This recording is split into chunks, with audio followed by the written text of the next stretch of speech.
Beyonce's mom, Tina Knowles, is revealing Jay-Z's social media advice for her after accidentally or a hacker liked a story on social media talking about Jay-Z and Diddy's recent lawsuit from Tony Busby. Not only that, rapper turned podcaster Joe Budden is reacting to the story that came out that he was arrested earlier this month for lewd behavior.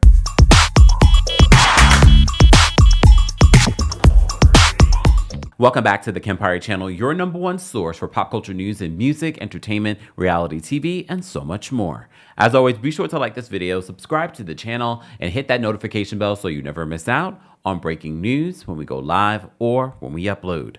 So our friends over at the Jasmine brand update us on Tina Knowles. So Tina Knowles has been known to be very active on social media, but also a fierce defender of her family, including Jay-Z. So people were surprised when Jay-Z was named in that lawsuit, which we just did a video on, that she had liked a news report, only for her to come out and say, oh, that wasn't me, hacker.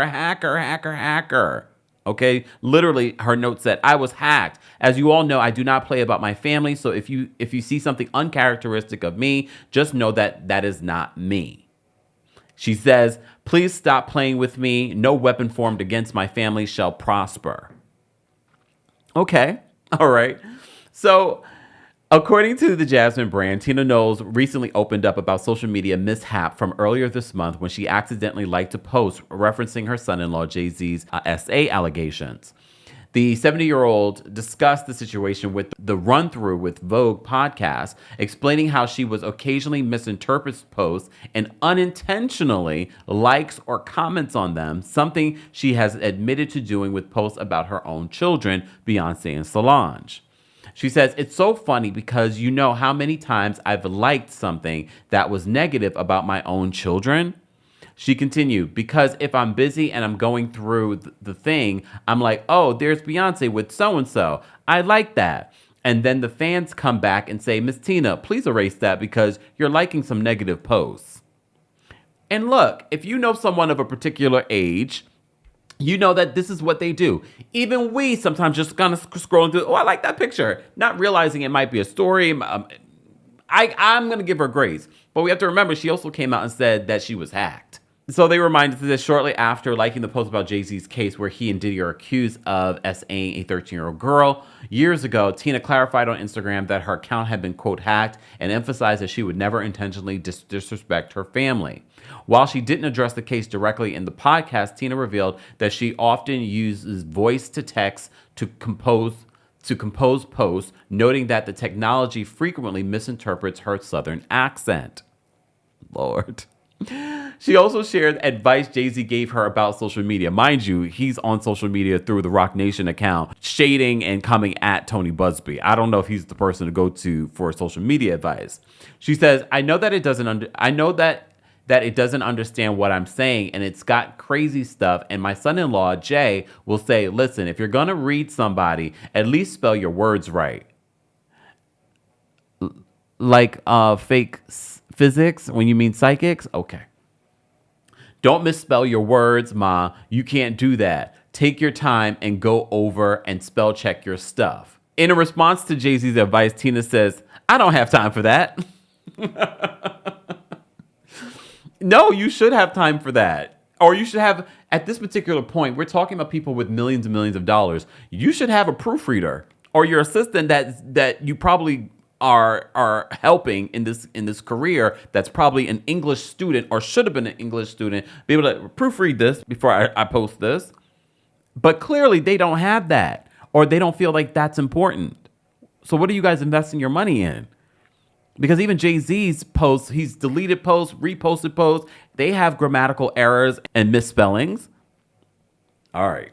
But I'm not going to tell people how to spend their money, okay? All right. In other news, Joe Budden's in the news today, and I did not expect this story, but here we are. And Joe Budden is slamming the police department for their public statement. According to the U.S. Sun, they said rapper turned podcaster Joe Budden has been hit with lewdness charges after he reportedly was captured on a neighbor's Ring camera footage naked in their front door. The incident occurred on the morning of December 4th at Joe Budden's apartment complex in Edgewater, New Jersey. Edgewater police responded to the scene after receiving a call from a neighbor who claimed that they captured ring footage of a man standing outside their door completely naked. The neighbor told police that the video showed the man, who he identified as Budden, attempting to enter a code on the keypad of his front door, according to TMZ. Did he have the wrong place? However, after several attempts, Budden allegedly walks back to his apartment located across the hall in the same building. That's weird. The neighbor said that he and his 2 juvenile daughters observed the rapper, born Joseph Budden Jr. Damn, that's his real last name? Sorry. Committing the act live on their smartphones, the complaint read. Unless he was drunk or something, Budden was eventually charged with public lewdness. The podcaster's attorneys criticized Edgewater Chief Police Donald Martin for releasing the public statement about the incident that did not involve an arrest. Okay? So let me just read to you what this statement was from the police department. So the police department released a statement yesterday, December 30th, saying on December 4th, 2024, at approximately 7:21 a.m., the Edgewater police were dispatched to an apartment complex for the report from a resident that a man was standing outside their apartment door completely naked. The caller recognized the man as a neighbor, Joseph Budden Jr., a 44-year-old male. The caller was alerted to Budden by their doorbell camera. The video depicted Budden attempting to enter a code into the door keypad several times before re-entering his own residence across the hall. As a result of the police investigation, Budden was charged with the lewdness 2C-1444A, disorderly persons offense, on a complaint summons. Chief Martin states that these charges are merely accusations and the defendant is presumed innocent until and unless proven guilty beyond a reasonable doubt. So according to Joe Budden's attorney, Nima Ameri of the Ameri law firm, fired back at the Edgewater police, telling TMZ, Mr. Budden is saddened by Police Chief Martin's press release. Mr. Budden had been waiting for weeks for his cross complaints to be processed. So he has his own complaints against the neighbors to be processed, which include substantially more serious charges, include possible felony charges against the persons behind these charges against him. The chief has, in our opinion, sat on those, but instead used his time to gain some free publicity for himself. Chief Martin should seek publicity by doing notable policing, not inflaming disorderly person allegations. The attorney adds that the allegations against Mr. Budden are a minor charge, not even resulting in an arrest. A charge Mr. Budden is looking forward to beating in court on the merits, not in the press. The chief's comments are reckless and, in our opinion, racially motivated. Our research has shown a single press release on a disorderly person charge on the police website this year. His choice to single out Mr. Budden, in our opinion, is self-motivated and based off Mr. Budden's race and celebrity status. So Joe Budden has a court date scheduled for next month. Here's the thing. So they're saying that he wasn't arrested. I'm trying to understand what happened here. So the neighbors accusing Joe Budden of coming up to their door, not wearing any clothes, and trying to get into their apartment. This is just, something's not making sense. And according to Joe Budden, he's saying that he has more serious charges against the neighbors. So obviously this is a neighborly dispute. But I'm wondering what exactly Joe Budden has against these neighbors. Oh, but wait, the plot thickens. So literally, as I was putting this video together, I figured out what may have happened between Joe Budden and his neighbor. So apparently, Joe Budden's podcast has moved from filming. I didn't even realize he was filming it in his own condo. And he was forced out of filming his podcast there, probably because of complaints, according to sources, a fight between Joe Budden and his neighbor, probably complaining all these people yelling and screaming and doing the podcast on a weekly basis. Joe Budden says, according to the township's bylaws, you're not supposed to be doing filming and recording in these particular buildings. And what I'm going through personally is totally separate from why we not over there. The long and short of that is the bylaws of the town, because now the town is involved, says that you cannot film anything in any of those buildings. Oh. That's the long and short of it. Now, you could choose to fight that and go to court and spend the money, but somebody over there got the town involved, and that's what it is.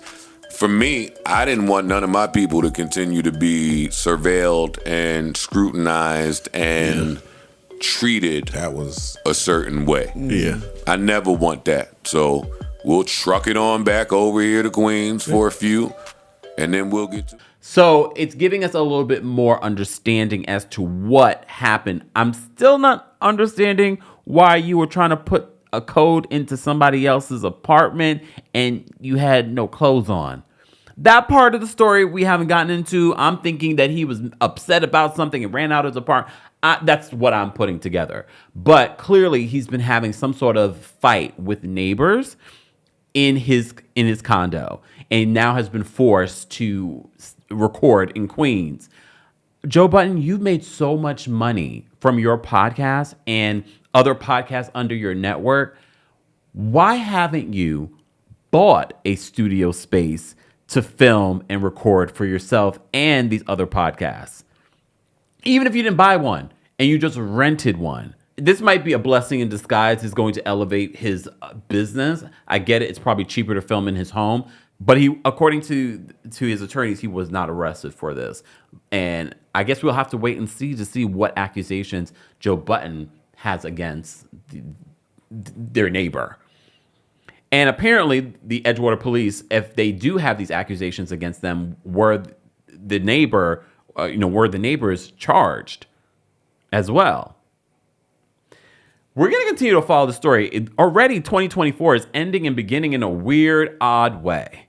Guys, let's continue this conversation in the comments section. As always, be sure to like this video, subscribe to the channel, and hit that notification bell so you never miss out on breaking news when we go live or when we upload. Happy New Year, and thanks for watching. You bring the lighter, I got the fuse. You make a fire, I'll add the fuel. Follow me, lead it, just watch the shoes.